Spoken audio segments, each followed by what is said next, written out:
I'd like to introduce to you Tim O'Reilly, who is the founder and CEO of O'Reilly Media. He's an activist for open source, open standards, and sensible intellectual property laws. And since 1978, Tim has led O'Reilly Media's pursuit of its core goal, to change the world by spreading the knowledge of innovators. Please join me in welcoming Tim O'Reilly. Hey, thanks for coming. Appreciate you coming out early. I know it's not the best time to be starting the day because you guys put in long hours. I wanted to start by saying, as I came to Washington and learned more about government, I just was amazed at how hard many of you work. You know, those of us out in the private sector, many of us have these ideas of quote, government bureaucrats, and the reality is so different. You know, the people who are passionate, hardworking, often putting in hours longer than at any startup, and working for stuff that really matters. And I really congratulate you, and I thank you for your service.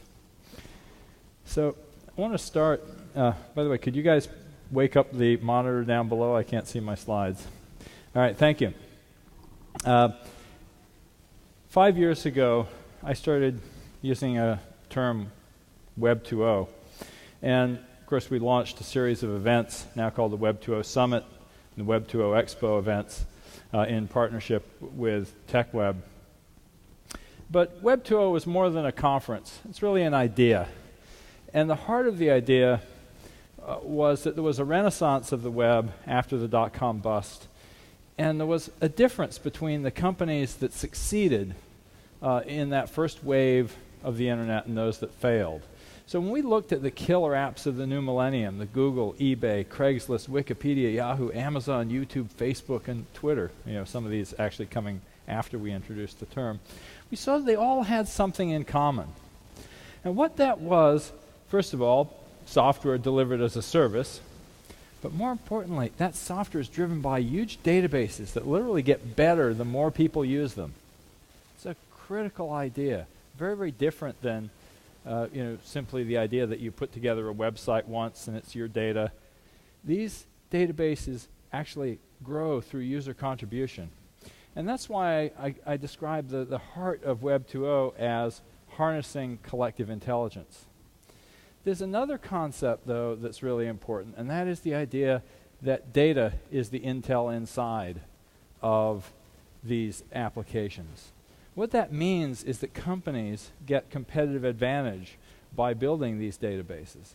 And I think it's critical because there are ways that this whole phenomenon of Web 2.0 can go wrong as a result of people holding on to data versus letting users build it. We've got to be sensitive to this new world that's coming in which data is a source of power.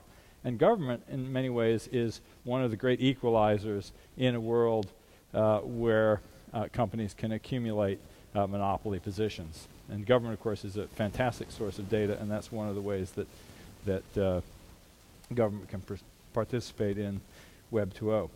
So, not long after we came up with the Web 2.0 term, 2.0 everything started to be described, and people started talking about Gov 2.0. And I asked myself, what might that entail? And it was pretty clear, Barack Obama won the White House using new media techniques. We now see national health care debates being carried out on the internet as well as in town halls. We see the White House with its YouTube channel, its Facebook page, its Twitter feed, and it seems pretty good. Social media, is that it? Social media is Gov 2.0? I think there's more to it than that, and I wanted to spend some time thinking about what we learn from the success of Web 2.0 companies that might teach us a bit more about Gov 2.0 than simply thinking it means government agencies using social media. So one of the ways that I'm trying to explore that topic is, of course, with events like this one. A conference is a great way to learn, not just for you, the participants, but for us, the organizers. because we have to go out there and find people who are doing interesting work to teach us, what are you doing? Why are you doing it? How are you thinking? And we get to cull through all kinds of interesting ideas and learn from them. So I'm here to learn from you. And obviously tomorrow's event as well, the Gov 2.0 Summit. So one of the things that I learned pretty early on in my conversations was that government is a vehicle for collective action. Frank DiGiamarino, who was at the National Academy of Public Administration, had a wonderful description of his ideas. He's now, by the way, at recovery.gov. His idea of what government should be doing. It should be convening people and not actually coming up with necessarily the solution to the problem, so much as setting the context where the problem is solved. You pull the right people together, and then you enable action through knowledge, resources, and visibility. And I thought, wow, that's an interesting vision. And I realized, of course, that this has actually been a lot of the way our government has worked from the beginning. I recently read a biography of Benjamin Franklin and was struck by the way he saw government as simply a means of collective action. You know, he was doing a lot of this privately. You know, he put together a lending library, a volunteer fire department. He was the guy who invented the matching grant, where citizens would raise money and then government would chip in an equal amount. And of course, in a very different context, he said something that I think is a wonderful line: "We must all hang together, or we will assuredly all hang separately." He was referring to the literal prospect of being hanged. But when you think about the founders, they were coming together, forming a government, which was a way of getting people to agree to do something together. And it struck me that this really is the heart of Gov 2.0. I met with John Culberson, who's a Texas congressman, an avid user of social media, and he waved this letter to me, a fascinating letter by Thomas Jefferson, in which Jefferson said, "My friend, the way to have good and safe government is not to trust it all to one, but to divide it among the many, distributing to everyone the functions he is competent to. It's by dividing and subdividing these republics from the great national one down through all the subordinations until it ends in the administration of each man's farm by himself." Now, we're not all living in farms, but there's something here that sounds to me, when I read it, like a really good description of how the internet works. So, you know, when you think about the really important lessons of Web 2.0, you know, one of the biggest and most important is that we let the people add value. You know, it's a big difference from the PC era, where you bought a piece of software and it was an artifact. All of these web services are frameworks, and the users actually add to them all the time. And so let's start with the World Wide Web itself. This is actually a page from Tim Berners-Lee's original sort of web browser setup back in 1991. This is quite a bit later, but it's as early as I can get. This is from the Wayback Machine, a picture of AOL. And you notice that caption, "only on AOL." AOL was a service where everything was hosted by the one provider. You had to make a deal to be part of AOL. And yeah, they hosted user-generated content, but it was very much focused on the idea of exclusivity. And this is actually when they were starting to play with the web in 1996, but they were still featuring just how they were better because they had stuff that nobody else had. Meanwhile, the web was growing. Web crawler was the first web spider, so to speak, the beginning, the first search engine, launched in 1993. And in 1994, Brian Pinkerton decided to see how many hosts there were. And I think he came up with 5,738 separate machines, and he discovered 72,000 documents on the web in 1994. And he thought it was pretty big, right? And of course, by the time Google launched in 1998, they proudly said, about 25 million pages in our index. Last year, Google, actually in 2008, Google posted that they first hit 1 trillion pages. So think about that. Tim Berners-Lee didn't host any of these documents. He hosted a few hundred maybe. He built a framework, a system, in which we, the people, actually built this enormous assemblage of content, the world's largest library ever. More than 1 trillion pages of content produced by the people. The system that was used to produce it does not control it, does not own it, does not manage it. But let's think a little bit more about Google. Their economic engine was also a user contribution engine. Because if you go to Google and you say, well, how do we make our money? Their advertising programs have a large element of self-service. You go here and you say, okay, I'd like to buy AdWords. It's all automated. The people do it themselves. Yeah, they eventually grew bigger and they got a sales force, but they started with this kind of automated process. You can even put ads out on the site on other sites with Google AdSense, again, completely self-service. You look at eBay, self-service marketplace. You want to sell your stuff, big swap meet. And again, you go through, there's a wizard effectively to get you to add your stuff to eBay. Amazon, in one sense you say, well, it's just a big online store. We now forget how Amazon beat all their competitors. They were better at harnessing user contribution. The early e-commerce websites model themselves a lot on television. They were kind of showing you stuff, pushing things at you. And Amazon figured out how to get the flow of user attention and bring it to the front. Massive amounts of personalization. And of course, huge amounts of contribution in helping people figure out what were the best products. If you look at their review system, it's far and away the most sophisticated of any site out there on the net. Amazon went further than that. They eventually abstracted the whole idea of user contribution into a service, which they call Amazon Mechanical Turk, where they literally allow people to put up repetitive tasks that can be done by anyone. There's now actually services in Africa, for example, where they use Mechanical Turk, and people maybe make only a penny or two a task, but it's actually a lot of money in Africa. Again, user self-service, kind of an interesting model. They took this same approach and they applied it to web services. This is a really important lesson from Amazon. They actually said, we're going to build our application with a set of web services that are modular, that work together, and at some point they were able to start using their excess capacity. Because one of the things, of course, people forget about Amazon, it is a seasonal business. They have huge spikes for the holidays, so they have to build capacity for the spikes. And Amazon Web Services started this creative idea for how they would use some of their excess capacity when they didn't need it. Quickly became a business on its own. Again, a self-service business. You just go in there, you say, I want a virtual machine, I want some storage, and effectively you're using Amazon's infrastructure. And there's some pretty amazing stories about this. At one of our conferences a few years ago, Derek Gottfried at the New York Times talked about how he built the New York Times Historical Archive, which allows you to go back and look at images of copies of the New York Times dating back to the 1860s. A big project to digitize all that.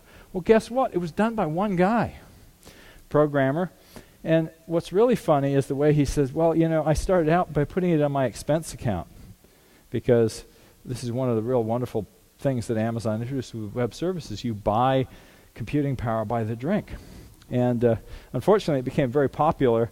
And he said he was kind of going to his management saying, oops, all of a sudden this thing, I thought I was getting, a few machine instances, and now we're up to 1,000. And but they also said, wow, we have this product, it's working.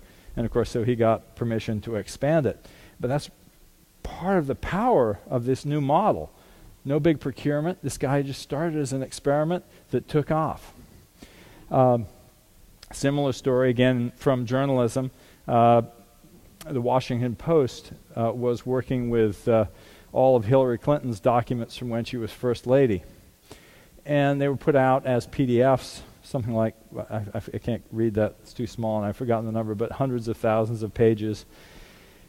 And he was able to use Amazon Web Services to process all this into machine-readable form so that you could do research. And they were able very quickly, I think the cost was a total of $170 to convert these hundreds of thousands of documents into searchable text. And of course, again, user self-service, low cost, very powerful story. So this idea of customer self-service is a big part of what we see in Web 2.0. It's not just, harnessing users to give you comments. It's actually getting them to do work for you, to build services on your infrastructure. And this idea of customer self-service kind of leads to a model of doing more with less. And it was really when I was talking with John Culberson that I realized this is in some ways a bridge between the democratic view of a government that provides more and more services to its citizens and the Republican view of smaller government. There really is an opportunity for a fresh approach to this divide in our country, because these Web 2.0 services have built enormous systems that are very powerful, that have enabled new services that enrich our lives, but they can do it in a very lightweight way. And this is probably clearest with a company called Craigslist. And you guys have been in the news quite a bit lately, perhaps some controversy about them. But what's so wonderful about Craigslist is just how little they do. This site has not changed, but this is the really great story. Craig Newmark, the founder, in 2005 gave a talk at Google Zeitgeist, and he showed this chart. And you read it, and you look. One of these things is not like the others. It was the top-ranked sites on the internet. Craigslist at the time was number 7, still somewhere around there. This problem with this slide, it's a little bit out of date because Craigslist has increased its employee count by at least 75% since then. And you look at that, and of course, Google and Yahoo and those guys have moved around in the charts. They now have more than 20,000 employees. Craigslist, I think, is up to 30. So how do they manage to become one of the top traffic sites on the internet with only 7 employees? I mean, with only 30 employees. There was a great article about Craigslist, the good and the bad, in this latest issue of Wired. There was a fabulous quote there. It said, "If most people are good and their needs are simple, all you have to do to serve them well is to build a minimal infrastructure, allowing them to get together and work things out for themselves. Any additional features are almost certainly superfluous and could even be damaging." That's a vision of minimal government, if you like. Minimal self-government, and this idea of building a structure in which the people do it for themselves. Now, this is in stark contrast to the model that's developed in the public's mind about how government ought to work. There's a guy named Donald Kettle, who's been a fellow at the National Academy for Public Administration, and I first heard this image from Frank DiGiamarino, was the idea of vending machine government. And this is probably my interpretation of what Don Kettle said, not the way he described it himself. But this idea that we put in our taxes and out come all these services. We get roads, we get bridges, we get fire stations, we get police services, hospitals, ambulances, all the apparatus of government. And, this is really not the right model, because what we've seen as a result, people want more and more out of the vending machine.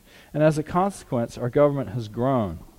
And what I'm wondering about is there an opportunity through this Web 2.0 technology to stop that what seemingly inevitable climb, and instead to start thinking, how do we get more with less?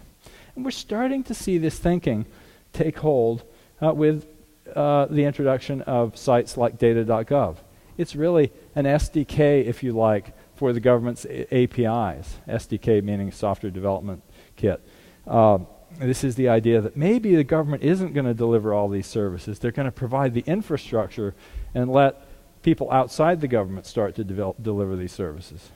And we see this, of course, in initiatives like Apps for Democracy, the contest held in D.C. New York's talking about a big apps contest. And but this is very analogous to what we saw with the iPhone. Apple threw open the doors to partners, right? All of a sudden, they've got 50,000 applications, while the people who have the old model in the cell phone business, which is very analogous to the way most government works, by the way, they're struggling to keep up. The old model was you develop the applications yourself, or maybe with a few select partners. You say, this is the phone. Here are the 20 apps. Apple said, no, let's just see what happens if we build a platform, a framework. There's now 70,000 apps and counting, 3,000 new ones added each week. All this new functionality. And what's kind of interesting is the people get more, Apple gets more, AT&T gets more, but Apple doesn't have to do all the work. That's the secret of thinking like a platform provider, and that's what I really want to urge you to do. So I'm thinking that Gov 2.0 really means government as a platform. And that is really the biggest change is going to be an end to the design of complete, closed, fully specified applications. And really more thinking about what kinds of fundamental services can you provide that are enablers for the public. We the people, which are also referred to as the market, can actually go out there and build the applications against government. And, there's a really good example of this kind of public-private partnership that I don't think gets enough credit.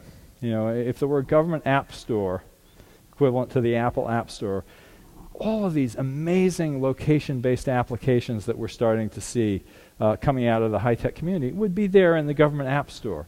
Because all of these use, in one way or another, information from government satellites. And here's a really critical point that I want you to think about. The Air Force put up the original GPS satellites for their own purposes, but they made a critical policy decision. And that critical policy decision was to let the public use that data. Again, slightly degraded from the military-grade GPS. But as a result, we built literally billions and billions of dollars of innovation in our economy. And it's taken a long time, but we're now starting to see amazing services based on this government platform and on this government policy decision. And it's kind of funny because we're starting to see the real, cutting edge kinds of things, cities being able to say, when is the next bus coming? This is incredibly useful. But we also have problems with that because we see situations where in San Francisco where that next bus application was launched, somebody made a deal with a private company that now is laying claim to the data.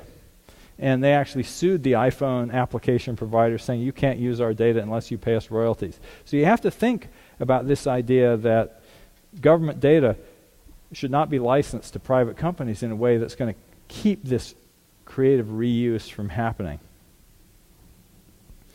The other thing I really want to talk to you a little bit about is the idea of public participation. One of the corollaries of vending machine government is that people have come to believe that participation means commentary. It means letting government know how we feel. This is really analogous to shaking the vending machine. We want more out of it. We want different products. That's not the right answer. And I really learned this. I saw a story in CNN about an incident that happened in Hawaii. There was a road washed out to a state park in Kauai. And the state government said, we don't have the money to fix it. The local merchants realized how devastating this was going to be to their economy. So they got together and they fixed it. And I thought, wow, what if we made that the model for government? Rather than saying, hey, we're going to collect the taxes and we're going to do the work, what if we said government could be a convener of the people who could do these things for themselves? And so I wrote about this. I called it DIY on a civic scale. DIY, of course, being do-it-yourself. Scott Heiferman, the founder of Meetup.com, said, no, let's call it DIO, do it ourselves. And Meetup is a really great example of this. Meetup is infrastructure that is purely used to let people get together and do absolutely anything you want. There's lots of meetups for people to talk about knitting or science fiction or pets, But there are also meetups for civic purposes. For example, a lot of people do cleanups. I did a Google search recently, found something like 20,000 meetups of people deciding to get together, clean up their park, clean up the road. This is a fabulous example of the kinds of things that government can do. How do you create infrastructure that lets people do things themselves? And when you ask for public participation, are there better ways to get that participation, not just in the form of people's comments, but also their actions? So that's kind of what I want to leave you with, is this idea that when the best leader leads, the people say, we did it ourselves. In fact, if you guys have built the services that I think you're going to be building, and I think we're seeing a lot of this here, you are going to enable citizens to be building and improving the services that they use every day. So, thank you. So, I have a here, if anybody has any questions, we have a couple of minutes left. And I should probably have given you a heads up to think about that. So I tell you what, while you're thinking about it, I'd love to actually share with you some data that I just got. Can we cue up the ComScore slides? ComScore recently approached me. They were going to put out a press release, and I said, gee, could you hold it for our event? They did a survey about government websites. And by the way, if you do have questions, you can be making yourself found. But they actually found that people are pretty happy with government websites. I was surprised, because you think, you read the media, you think everybody is very dissatisfied with the government. But they came up 75% or so of the sites that they looked at, 75% of the people said, hey, they're pretty good. They found we're able to get a lot of data. This slide will be available online, so you'll be able to look at it. It's pretty small, but good numbers. The other thing that was interesting, they also did a survey about whether or not the government should adopt social networking tools. And it was really kind of interesting. Obviously, younger people, the dark bar is men, the light blue bar is women. It's age groups, 18 to 24, 25 to 34, 35 to 44, and so on. You can kind of see, follows the natural slope with younger people thinking most highly of this. But for technology that's this new, that's a pretty good indication that we're on the right track with social media. There's also kind of an interesting division. They did some analysis by site. The users, for example, of whitehouse.gov think that social media is good in higher proportion than people using the Social Security Administration website. Kind of obvious. Probably higher than the degree of people at the IRS. The other thing I wanted to mention, they did some great work on traffic growth at federal government sites. And you can kind of see that there's actually a lot of interest in government right now. Overall, we see traffic up. Some of them are new services like fueleconomy.gov, up 200%, something people really care about. But just traffic to Senate.gov, up 93% versus last year. Whitehouse.gov, up 88% or 89%. NASA getting a lot more attention. The House, up 73%. So there's a fair amount of interest in government, so the public is coming your way. So I just thought I'd share that since I have a moment. Okay, back here, question.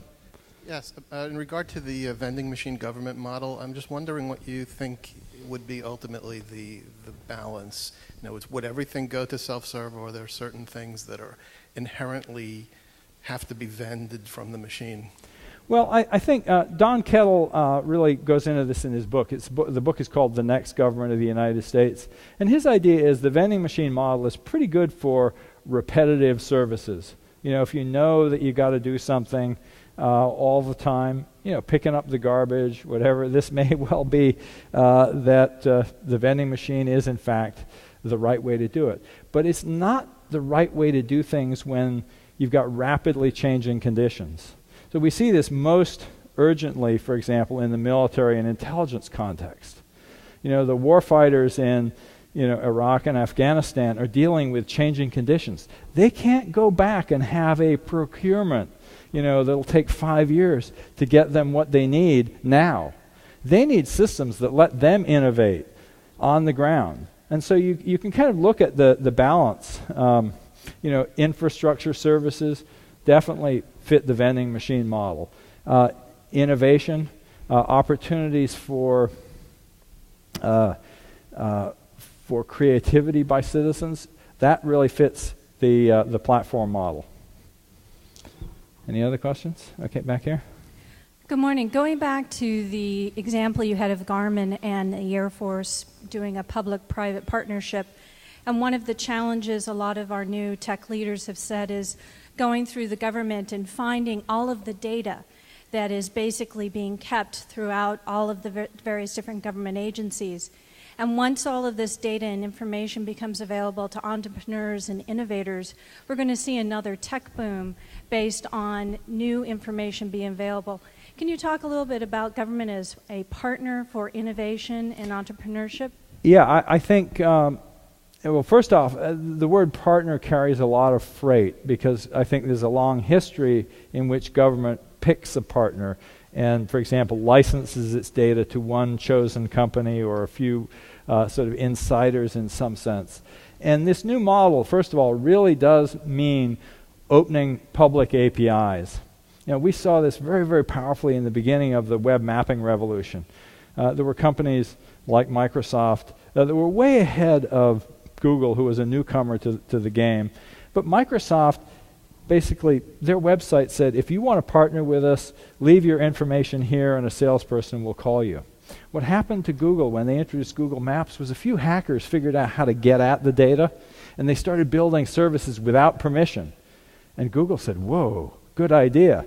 And they basically built an API really quickly, made it public, and before long there were literally tens of thousands of Google Maps mashups. So when you think about releasing government data, really think about building open APIs so that the developers out there in the world can surprise you. Don't just think about finding a partner who will do some predefined, pre-specified thing with you. Okay, I think we're going to have to cut it off. All right, thank you very, very much. And thank you once again for the great work you're doing. Thank you.